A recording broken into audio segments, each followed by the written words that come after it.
I think one of the things that has to be recognized is that technology has to be purposed, it has to be directed, it has to be governed. It is not self-enacting, it is not self-governing.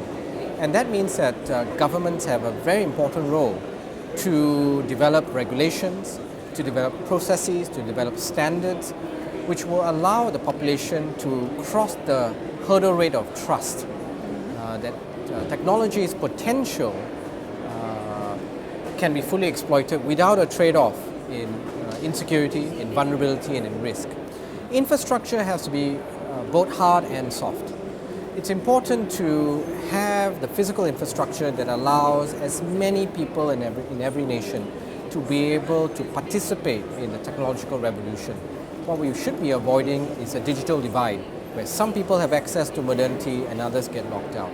Soft infrastructure is ensuring that the population has the knowledge and the skills and the information to be able to take maximum advantage of technology. And that requires heavy investments in education, requires heavy investments in public awareness, requires sustained investments in building up institutions for the law, as an example, to ensure that regulatory systems keep pace with changing technology. Governments should embrace demands for technological change and the pace of technological change. What it should try to keep in mind is that these demands need not always be met in the form in which they are presented to governments. Governments have a duty to make sense of how technology should be applied best for the benefit of its people and to safeguard the national interest, to safeguard the interests of its citizens. It sometimes has to reshape and reframe how technology is presented and consumed by the population. Examples could be simply in areas such as pornography, especially indistinguishable from medium and format from any other kind of news channel, any kind of news information.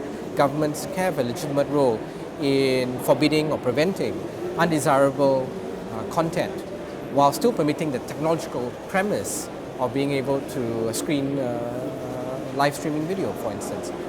When it comes to financial transactions, governments have a role of ensuring that good security standards are being adopted and not just allow the technology to become available without these safeguards in place.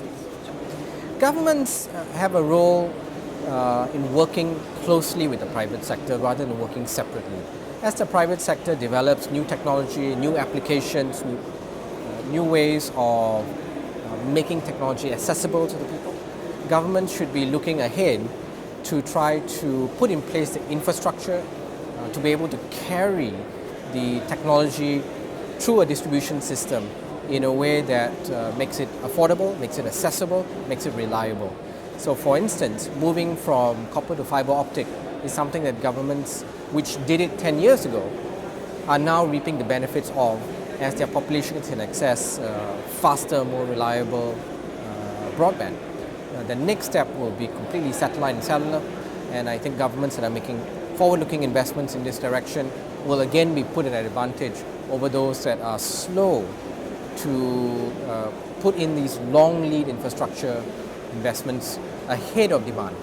And so it's not just a question of meeting demand, it's a question of anticipating demand. I think governments are best placed to be able to do that if they listen to the private sector to try to understand what's coming next.